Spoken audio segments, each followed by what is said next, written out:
नमस्कार दोस्तों, कैसे हो आप सब। उम्मीद करता हूं सभी लोग एकदम फिट चुस्त दुरुस्त होंगे और डेली आप पढ़ रहे होंगे। देखिए डेली जरूर पढ़िएगा, भले ही थोड़ा कम टाइम मिले लेकिन पढ़िएगा जरूर अगर आपको एक बढ़िया एग्जाम क्रैक करना है फर्स्ट अटेम्प्ट में। तो भाई आज है हमारा 75 दिन चैलेंज का 9वां दिन। जिन लोग को नहीं पता उन्हें बता दूं, हमने SSC, MTS, CHSL, constable, GD और दिल्ली पुलिस के लिए इसी चैनल के ऊपर जीके जीएस का एक 75 दिन का चैलेंज चला रखा है, जिसमें हम इन सभी एग्जाम्स में जीके जीएस के सबसे ज्यादा बार पूछे जा चुके क्वेश्चंस को डिटेल के साथ डिस्कस करते हैं। हमारे इस चैलेंज का मकसद है कि आने वाले 75 दिनों तक हम जनरल अवेयरनेस को जड़ से उखाड़ के फेंक दें। इनमें से किसी भी एग्जाम में जीके जीएस का क्वेश्चन इस क्लास से बाहर नहीं बनेगा, ये मेरी गारंटी है। बस 75 दिन तक इस क्लास के साथ आप जुड़ जाइए। डेली रात 9 बजे ये क्लास इसी चैनल के ऊपर बिल्कुल फ्री आती है। आज की इस क्लास का भी पीडीएफ आपको हिंदी और इंग्लिश लैंग्वेज में प्रोवाइड करा दूंगा, बस देखते रहिए। अगर आप चैनल के ऊपर नए हो, सब्सक्राइब करके बेल आइकन को ऑल पे सेट कर लीजिएगा। तो चलिए गाइस, बहुत ज्यादा टाइम वेस्ट नहीं करते, वीडियो को शुरू करते हैं। बट उससे पहले हमेशा की तरह आपके लिए 2 इंटरेस्टिंग लाइन है। देखिए दोस्तों, एक महान इंसान ने कहा है जो आज अपनी लाइफ में बहुत ज्यादा सक्सेसफुल है, जिसका नाम है वॉरेन बफेट। अगर नहीं पता कौन है तो गूगल अभी कर लीजिएगा। वॉरेन बफेट कहते हैं, जितना संभव हो सका मैंने अपने सुखों का त्याग किया है। जितना संभव हो सका मैंने अपने सुखों का त्याग किया है। सफलता के आंगन में आज मेरा हर आंसू खुशी से झूम रहा है। यानी कि दोस्तों, इन लाइनों का मतलब है कि फिलहाल टाइम है परिश्रम करने का, कंफर्ट जोन से निकलकर मेहनत करने का। बहुत सारे लोग पढ़े हुए हैं, कंफर्ट जोन से निकल के पढ़ ही नहीं रहे हैं, मेहनत कर ही नहीं रहे हैं, हर्डल्स का सामना ही नहीं कर रहे हैं। जब तक आप अपने कंफर्ट जोन से बाहर नहीं निकलोगे आपको सक्सेस नहीं मिलेगी। इन लाइनों का यही मतलब है। आज कंफर्ट जोन से बाहर निकलकर मेहनत कर लीजिएगा, आपका फ्यूचर ब्राइट होगा। ठीक है, फ्यूचर में सुखी सुख होंगे, जैसे कि वॉरेन बफेट ने कहा है। तो चलिए दोस्तों, आज की क्लास का फर्स्ट मोस्ट इंपोर्टेंट क्वेश्चन पढ़ने से पहले आपको छोटी सी जानकारी दे दूं।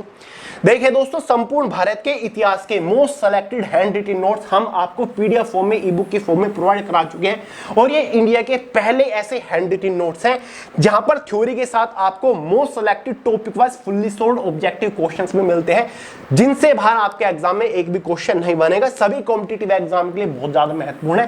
ये हैंड रिटन नोट्स का पीडीएफ आपको डिस्क्रिप्शन बॉक्स में मिल जाएगा, डाउनलोड कर लीजिएगा। तो भाई आज की क्लास का फर्स्ट मोस्ट इंपोर्टेंट क्वेश्चन ये रहा। ये क्वेश्चन दोस्तों एसएससी कांस्टेबल जीडी 2024 वाले एग्जाम में पूछा जा चुका है, जो कि फरवरी 2025 में कंडक्ट कराया गया था। क्वेश्चन बेसिक सा है, ओलंपिक खेलों में भारत का पहला बैडमिंटन पदक किसने जीता। 4 ऑप्शन आपके सामने, चारों के चारों अपनी लाइफ के प्रसिद्ध बैडमिंटन खिलाड़ी हैं भारत के। ठीक है, इन चारों में से किसने ओलंपिक मेडल जीता था बैडमिंटन में, पहला ओलंपिक मेडल सबसे पहले। ठीक है, तो भाई इस क्वेश्चन का सही आंसर हो जाएगा ऑप्शन डी, साइना नेहवाल। साइना नेहवाल ने 2012 लंदन ओलंपिक में भारत को ब्रॉन्ज मेडल दिलाया था, और ये बैडमिंटन में भारत का पहला ओलंपिक मेडल था, इस बात का ध्यान रखिएगा। बाकी पीवी सिंधु भी बहुत ही पॉपुलर खिलाड़ी हैं भारत की, जिन्होंने बैडमिंटन में ओलंपिक मेडल जीता था 2016 में। 2016 में रियो ओलंपिक जो ब्राजील के अंदर हुए थे ना, उसमें इन्होंने कौन सा मेडल, सिल्वर मेडल लिया था। ठीक है, सिल्वर मेडल इन्होंने जीता था। बाकी पुलेला गोपीचंद जो है ये भी बैडमिंटन खिलाड़ी है, पूर्व बैडमिंटन खिलाड़ी, लेकिन इन्होंने अपनी लाइफ में कोई भी ओलंपिक मेडल नहीं जीता। साथ ही प्रकाश पुदुकोण, इन्होंने भी अपनी लाइफ में कोई मेडल नहीं जीता ओलंपिक का। ठीक है, तो भारत को बैडमिंटन में पहला ओलंपिक मेडल दिलाने वाली कौन है, साइना नेहवाल है। ठीक है, जिन्होंने ब्रॉन्ज, कौन सा ब्रॉन्ज मेडल जीता था लंदन 2012 ओलंपिक में, समर ओलंपिक में। समझ गए, कितना बेसिक सा क्वेश्चन है लेकिन इंपॉर्टेंट तो बहुत है, एग्जाम में आ चुका है। नेक्स्ट है एसएससी सीजीएल 2023 का ये क्वेश्चन है। भारतीय संविधान के अनुच्छेद 43B यानी कि 43B में खाली स्थान का प्रावधान है। भारत के संविधान में जो अनुच्छेद 43 है, इसमें किसका प्रावधान मिलता है। देखिए दोस्तों, भारत के संविधान में जो 43वां अनुच्छेद जोड़ा गया था, वो 97वें संशोधन द्वारा जोड़ा गया था 2011 में। 2011 में भारत के संविधान में 97वां संशोधन किया गया, तब 43वां अनुच्छेद जोड़ा गया, 43B अनुच्छेद जोड़ा गया, जिसमें क्या कहा गया है, यह राज्य नीति के निर्देशक सिद्धांतों का हिस्सा है। यह सुनिश्चित करता है, यानी कि अनुच्छेद 43B सुनिश्चित करता है कि राज्य सहकारी समितियों के विकास को बढ़ावा दे। यानी कि भारत सरकार राज्य को आदेश देते हैं कि जो राज्य की सहकारी समितियां हैं उनको बढ़ावा दिया जाए, उनके विकास में बढ़ावा दिया जाए, उन्हें स्वायत्त रूप से काम करने और लोकतांत्रिक रूप से प्रबंधित करने में मदद करें। अब सवाल उठता है, जो सहकारी समितियां होती है ये कौन सी समितियां होती है? सहकारी का मतलब होता है कोऑपरेटिव, यानी कि जो बहुत सारे संगठनों द्वारा मिलकर बनी होती है, जिसके बहुत सारे अलग अलग सदस्य होते हैं और जो कि एक दूसरे की मदद करते हैं, ठीक है, एक दूसरे की हेल्प के लिए आगे आते हैं ये संगठन, ठीक है। इसको बोलते हैं कोऑपरेटिव, ठीक है। क्या बोलते हैं? कोऑपरेटिव संगठन, सहकारी समितियां, इन्हीं को ही बोला जाता है। जिसका एक बड़ा एग्जांपल कौन सा है? अमूल दूध के बारे में आपने सुना होगा, ठीक है, जो कि एक सहकारी डेयरी समिति है जो कि किसानों को उनके दूध के लिए अच्छा मूल्य दिलाने में मदद करती है, ठीक है, उसको बोलते हैं एक सहकारी समिति। तो भाई भारतीय संविधान का अनुच्छेद 43B सहकारी समितियों को बढ़ावा देना है, ठीक है। यानी कि भारत सरकार राज्य सरकार को आदेश देती है कि जो राज्य की सहकारी समितियां हैं उनके विकास में बढ़ावा दिया जाए, ठीक है। अगला सवाल है,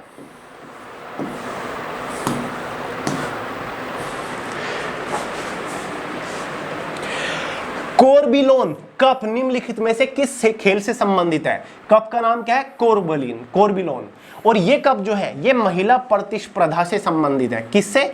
महिला प्रतिस्पर्धा से संबंधित है, ठीक है, ठीक है, स्पेशली महिलाओं को दिया जाता है। तो भाई ये पूछा जा रहा है कौन से खेल से संबंधित है।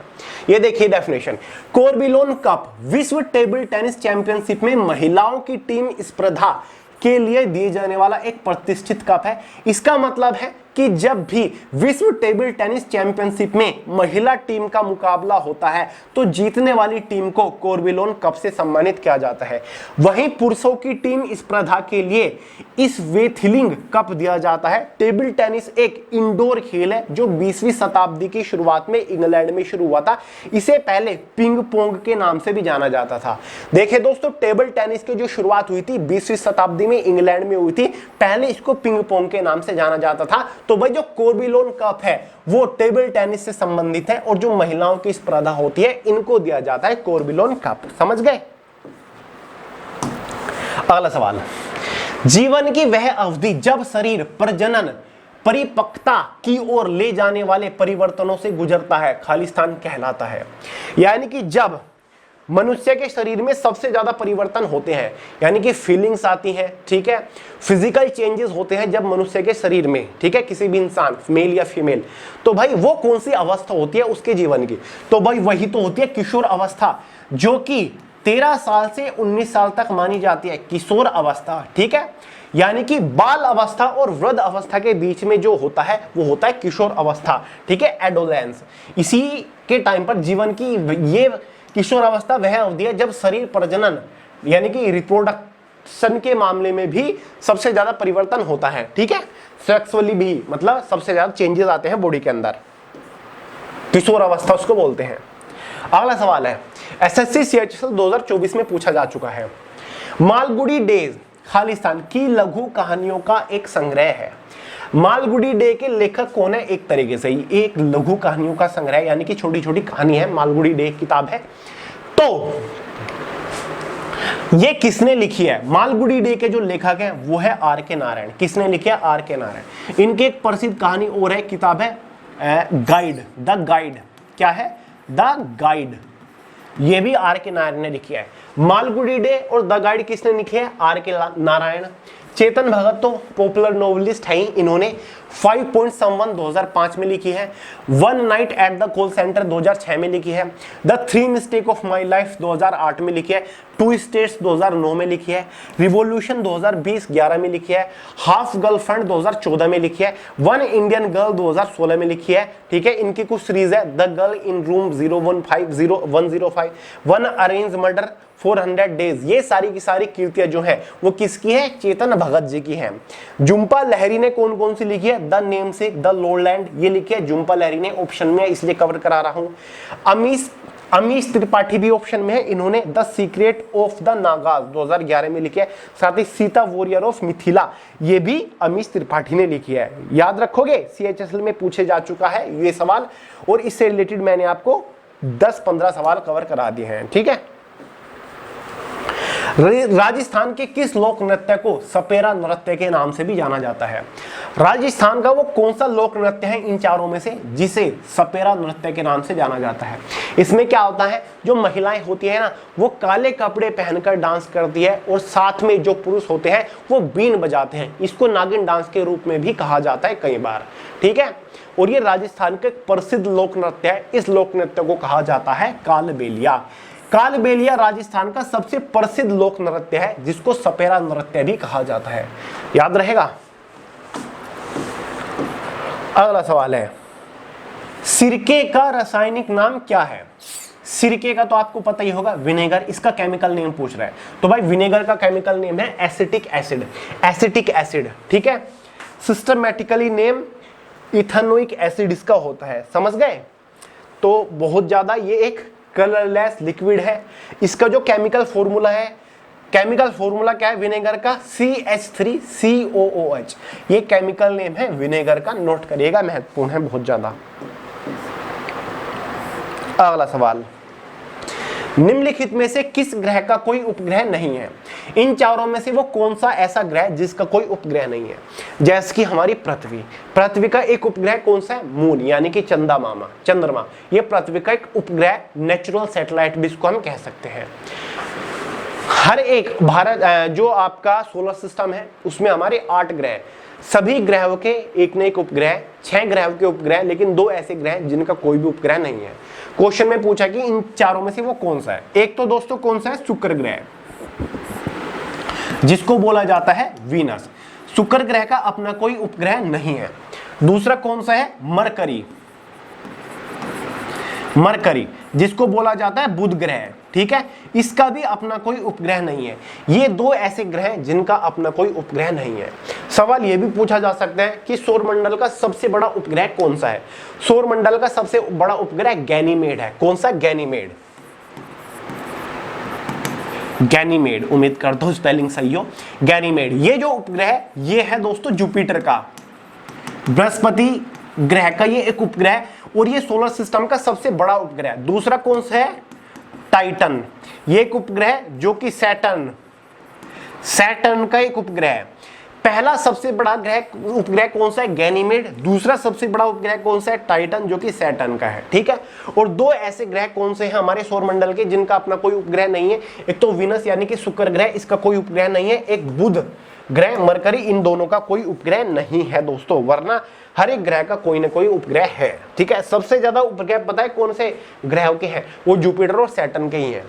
निम्नलिखित में से किस गैस का उपयोग दंत शल्य चिकित्सा में संवेदनाहारी के रूप में किया जाता है? Which among the following gases is used as an anesthetic in dental surgery? यानी कि इन चारों में से कौन सी गैस का उपयोग जब डेंटल सर्जरी होती है, आपकी दांतों की सर्जरी होती है, उस टाइम पर एनेस्थेसिया के रूप में किया जाता है, यानी कि सुन्न करने के लिए किया जाता है एक तरीके से, ताकि आपको सर्जरी के दौरान दर्द ना हो। तो भाई उस गैस का नाम होता है नाइट्रस ऑक्साइड। ठीक है, जिसको बोला जाता है N2। नाइट्रस ऑक्साइड क्या होता है? N2 इसका केमिकल नेम है। और नाइट्रस ऑक्साइड को क्या कहा जाता है? Laughing gas. क्या कहा जाता है? लाफिंग गैस, हास्य गैस, यही होती है लाफिंग गैस। तो भाई नाइट्रस ऑक्साइड, लाफिंग गैस का इस्तेमाल किया जाता है डेंटल सर्जरी के टाइम एनेस्थेसिया के रूप में।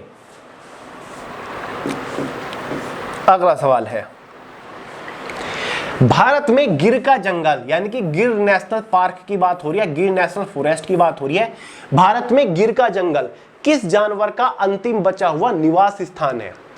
विश्व का ये इकलौता ऐसा निवास स्थान है जिसमें सबसे ज्यादा उस प्रकार के जानवर पाए जाते हैं। ठीक है, भारत में गिर का जंगल, ठीक है, गिर फॉरेस्ट कहां पर है पहले तो ये देख लीजिए। गुजरात के अंदर है। कहां पर है? गुजरात। भारत में गिर का जंगल किस जानवर का अंतिम बचा हुआ निवास है? देखिए दोस्तों, वर्ष 1884 में गिर राष्ट्रीय उद्यान लुप्त प्राय एशियाई शेरों का एकमात्र प्राकृतिक आवास रहा है। यानी कि एशियाई शेर जो है, जो कि लुप्त हो रहे थे 1884 तक, ठीक है, इनका ये एकमात्र घर है, आवास है, ठीक है। ऑप्शन हो जाएगा ऑप्शन हो जाएगा डी, एशियाई शेर। गिर राष्ट्रीय उद्यान विश्व में एशियाई शेरों की जीवित आबादी का अंतिम निवास स्थान है। शासन गिर एशियाई शेरों सहित लगभग 2375 विभिन्न वन्यजीव प्रजातियों का आश्रय प्रदान करता है। शेरों की आबादी 2010 में 1411 से बढ़कर 2020 में 674 हो गई है और ये सभी गिर राष्ट्रीय उद्यान में या उसके आसपास रहते हैं। तो गिर राष्ट्रीय उद्यान जो कि आपका गुजरात में पड़ता है, एशियाई शेरों का एक प्रसिद्ध आवास है और अंतिम बचा हुआ आवास है, वरना विश्व में कहीं भी एशियाई शेर नहीं पाए जाते। अगला सवाल है 2022 तक कितने देश भारत के साथ अंतरराष्ट्रीय भूमि सीमा साझा करते हैं? यह क्वेश्चन एसएससी एमटीएस 2024 के पेपर में पूछा गया। यानी कि भारत देश के साथ कौन कौन से देश अपनी अंतरराष्ट्रीय सीमा साझा करते हैं, ठीक है। तो भाई टोटल 7 ऐसे देश हैं। कितने? 7 ऐसे देश हैं जो कि अपनी इंटरनेशनल सीमा साझा करते हैं, जिसमें से पहला तो पाकिस्तान ही है, ठीक है, बदतमीज सा पड़ोसी देश है ये। दूसरा है चाइना जो कि अपनी सीमा साझा करता है। तीसरा है नेपाल, चौथा है बांग्लादेश, पांचवा है भूटान, छठा है म्यांमार यानी कि बर्मा जो था पहले, और भाई इस्लामाबाद नहीं, अफगानिस्तान, ठीक है। क्या है? काबुल जिसकी राजधानी है अफगानिस्तान। ये 7 कंट्रीज भारत के साथ अपनी अंतरराष्ट्रीय सीमा साझा करते हैं। और भारत टोटल अपनी कितनी सीमा साझा करता है दूसरे देशों के साथ? तो भाई कुल 15,000 किलोमीटर, कुल 15,000 किलोमीटर की सीमा साझा करता है भारत दूसरे देशों के साथ। कितनी? 15,000 किलोमीटर की, जो कि अपने आप में काफी लंबी सीमा है। अगला सवाल, रावणफाड़ी गुफा एक गुफा है भारत में, बहुत ही प्रसिद्ध रावणफाड़ी गुफा, खालिस्तान। यह एक प्रारंभिक चालुक्य शैली की वास्तुकला का एक उदाहरण है। यानी कि जो रावणफाड़ी गुफा है, इसमें चालुक्य शैली की वास्तुकला है, चालुक्य साम्राज्य से रिलेटेड कुछ मूर्ति कलाएं हैं जो अपनी विशिष्ट मूर्तिकला शैली के लिए जाना जाता है। तो भाई ये पूछा जाए रावणफाड़ी गुफाएं कहां पर है? सबसे पहले तो रावणफाड़ी गुफाओं में जो हमें चीजें मिलती है ना, मूर्ति वगैरह मिलती है, शैलियां मिलती है, वो चालुक्य साम्राज्य से रिलेटेड है, ठीक है। तो भाई ये है कर्नाटक के बालाकोटा जिले में। ये देखिए, यह गुफाएं कर्नाटक के बागलकोट जिले के एहोल में स्थित है, ठीक है। रावणफाड़ी गुफाएं अपनी विशिष्ट मूर्तिकला शैली के लिए प्रसिद्ध है, जिसमें नटराज की एक प्रमुख मूर्ति भी शामिल है जो सप्तमातृकों से घिरी हुई है।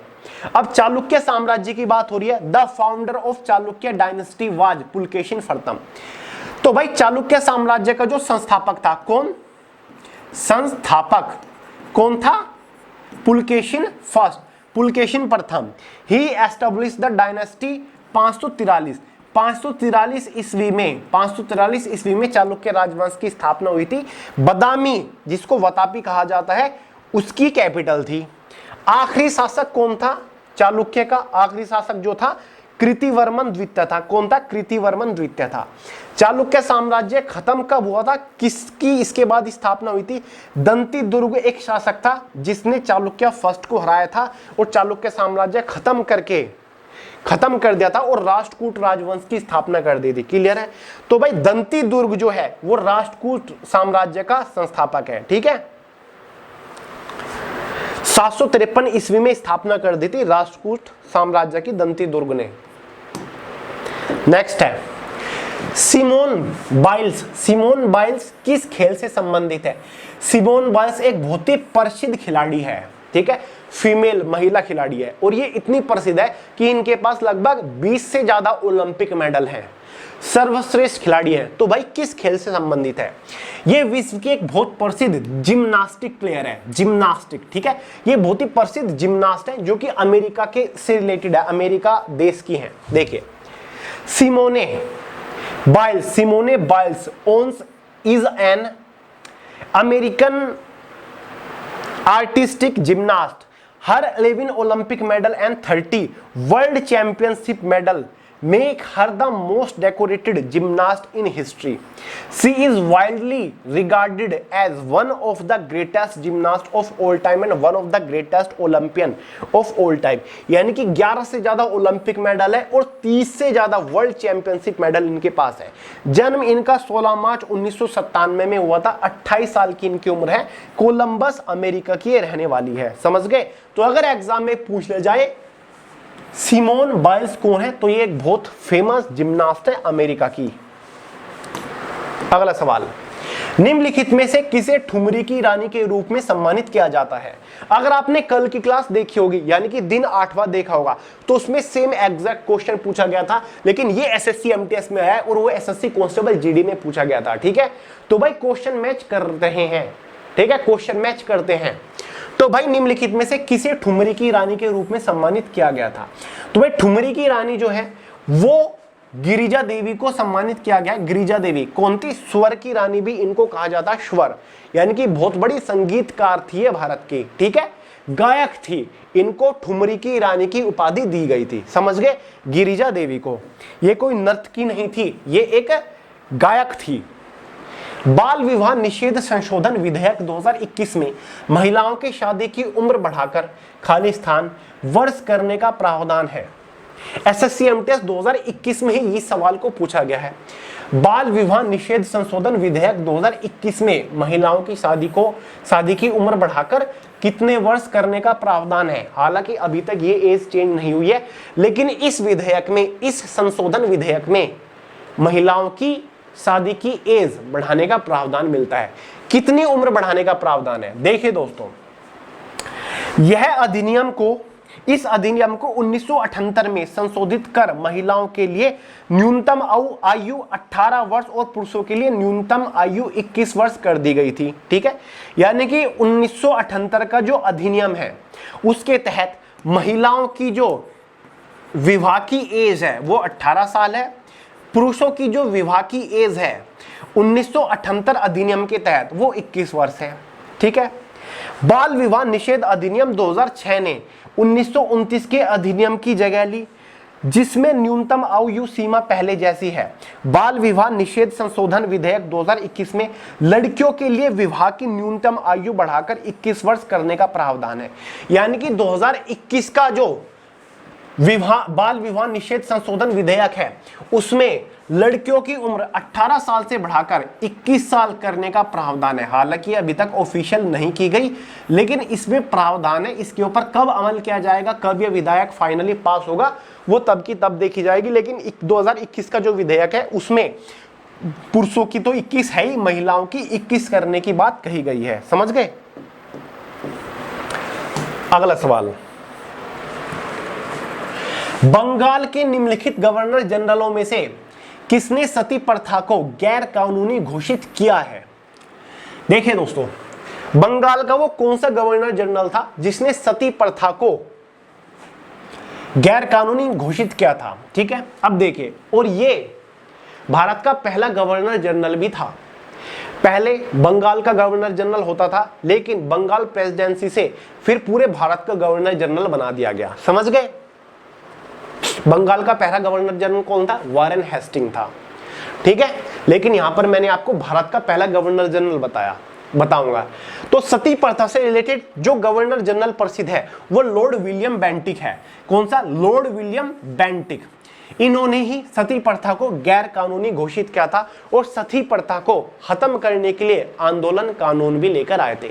सती प्रथा क्या होता था? उस टाइम पर अगर किसी महिला का पति गुजर जाता था तो अर्थी पे उसको उसी के साथ जला दिया जाता था, उसी को बोला जाता था सती प्रथा। ठीक है, तो लॉर्ड विलियम बेंटिक इसके खिलाफ लड़े थे और इसको गैर कानूनी बताया था। ठीक है, ये भारत के कुप्रथा थी बहुत ही बुरी तरीके से। ठीक है, और पुनर्विवाह को इन्होंने बढ़ावा दिया था। ठीक है, तो ये एक अच्छा काम किया था लॉर्ड विलियम बेंटिक ने। ठीक है, तो भाई भारत का पहला गवर्नर जनरल कौन था? Lord William Bentinck. उससे पहले ये बंगाल के गवर्नर जनरल थे, लेकिन जब ये बंगाल के गवर्नर जनरल थे तभी बंगाल के गवर्नर जनरल से भारत का गवर्नर जनरल बनने लगा और ये भारत के पहले गवर्नर जनरल बन गए थे। Lord William Bentinck was a British military commander and politician who served as the governor of the Fort William Bengal presidency from 1828 से लेकर 1834 1828 से 1834 तक रहे थे। अब 1828 में ये बंगाल के गवर्नर जनरल थे। 1828 का ही वो टाइम है जब ब्रह्म समाज की स्थापना करी थी किसने? राजा राम मोहन राय ने। तो राजा राम मोहन राय और लॉर्ड विलियम बेंटिक ने साथ मिलकर सती प्रथा के खिलाफ आवाज उठाई थी। ठीक है, एजुकेशन को भी बढ़ावा दिया था इस टाइम पर ही। ठीक है, पेपर में यह भी सवाल पूछा जा सकता है कि भाई ब्रह्म समाज की स्थापना किसने करी थी? तो ब्रह्म समाज की जो स्थापना करी थी वो राजा राम मोहन ने करी थी 1828 में ही। उस टाइम पर लॉर्ड विलियम बेंटिक बंगाल का गवर्नर जनरल था। अगला सवाल, पद्मा सुब्रमण्यम को भारतीय शास्त्रीय नृत्य शैली में उनके योगदान के लिए पद्मा भूषण पुरस्कार मिला। पद्मा सुब्रमण्यम भारत की बहुत बड़ी नर्तकी थी, कोरियोग्राफर थी, जो कि भरतनाट्यम डांस से संबंधित थी। भरतनाट्यम जो नृत्य है, कौन सा? भरतनाट्यम जो नृत्य है वो तमिलनाडु का एक लोक नृत्य है। कौन से राज्य का? तमिलनाडु का। यह सवाल पूछा जाता है। और पद्मा सुब्रमण्यम भरतनाट्यम से ही संबंधित थी। इनके इस योगदान के लिए इनको पद्म भूषण से सम्मानित किया गया था। कब? 2003 में। केवल पद्म भूषण ही नहीं, संगीत नाटक अकादमी पुरस्कार 1983 में मिला। पद्म भूषण पुरस्कार इनको 2003 में मिला। पद्मश्री उनको 1981 में मिला। मध्य प्रदेश का जो संघीय सरकार से कालिदास सम्मान है वो भी इनको मिल चुका है। क्लियर है? Padma Subrahmanyam is an Indian classical Bharatanatyam dancer. She is also a researcher, scholar, choreographer, teacher, ideologist and author. She is a famous in India as well as abroad, यानी कि अब्रोड भी ये फेमस हो चुकी है। ठीक है, सेवरल फिल्म्स और डॉक्यूमेंट्रीज बन चुकी है इनके ऊपर। समझ गए? जापान, ऑस्ट्रेलिया, रशिया में भी इनको सम्मानित किया जा चुका है। इनका नाम है पद्मा सुब्रमण्यम, जिनको काफी सारे सिविलियन अवार्ड से भी सम्मानित किया जा चुका है। 2003 में इन्हें कौन सा पुरस्कार मिला था? पद्मा भूषण। अगला क्वेश्चन है, चावल की खेती के लिए खालिस्तान के साथ उच्च वर्षा की आवश्यकता होती है। ये तो आप सभी को पता है, चावल की खेती के लिए ज्यादा वर्षा की आवश्यकता होती है, लेकिन चावल की खेती के लिए ज्यादा टेम्परेचर की भी आवश्यकता होती है। अब गर्मी अपनी पीक पर है, कहीं कहीं पर तो 45 डिग्री सेल्सियस तक टेम्परेचर पहुंचा जा रहा है। इसी टाइम पर ही तो चावल की खेती की जाती है, इसी टाइम पर ही तो चावल लगाए जाते हैं। ठीक है, और इस टाइम पर गर्मी है और वर्षा का मानसून भी इसी टाइम पर आता है, यानी कि वर्षा पानी की आवश्यकता होती है चावल की खेती को सबसे ज्यादा, और सबसे ज्यादा गर्मी टेम्परेचर की भी आवश्यकता होती है। तो भाई इस क्वेश्चन का सही आंसर क्या होगा? उच्च तापमान तो चाहिए लेकिन कम आर्द्रता, यानी कि नमी, ह्यूमिडिटी नहीं चाहिए, ज्यादा ह्यूमिडिटी चाहिए। कम तापमान नहीं चाहिए, ज्यादा तापमान चाहिए। कम तापमान नहीं चाहिए, ज्यादा तापमान चाहिए। उच्च तापमान ये है, और उच्च आर्द्रता, यानी कि ज्यादा तापमान और ज्यादा नमी चाहिए चावल की खेती के लिए। चावल एक उष्णकटिबंधीय फसल है जिसके लिए गर्म और आर्द्र जलवायु की आवश्यकता होती है। इसके लिए 25 डिग्री सेल्सियस से ऊपर तापमान और 100 सेंटीमीटर से अधिक वार्षिक वर्षा की आवश्यकता होती है। समझ गए चावल की खेती का फंडा। अगला सवाल, वे पदार्थ जो विद्युत धारा को अपने अंदर से गुजरने नहीं देते खालिस्तान कहे जाते हैं। यानी कि वो कौन से पदार्थ होते हैं जो कि इलेक्ट्रिसिटी जिनके अंदर से पास नहीं हो सकती, जिनके अंदर से इलेक्ट्रिसिटी पास होती है बहुत ही अच्छी तरीके से, वो क्या होता है? Good conductor of electricity. Good conductor of electricity कौन कौन से हैं? जैसे कि कॉपर हो गया, सिल्वर हो गया, ठीक है, आयरन हो गया, ये गुड कंडक्टर ऑफ इलेक्ट्रिसिटी है। इनके अंदर से बिजली पास हो सकती है। अब जिनके अंदर से बिजली पास नहीं हो सकती उनको बोलते हैं इंसुलेटर। क्या बोलते हैं? इंसुलेटर। सबसे बेस्ट इंसुलेटर पता है क्या होता है? रबड़ होता है, चमड़ा होता है। इनके अंदर से इलेक्ट्रिसिटी पास नहीं होती। ठीक है, जिससे इलेक्ट्रिसिटी पास होती है good conductor of electricity, electricity pass नहीं होती उनको बोलते हैं इंसुलेटर।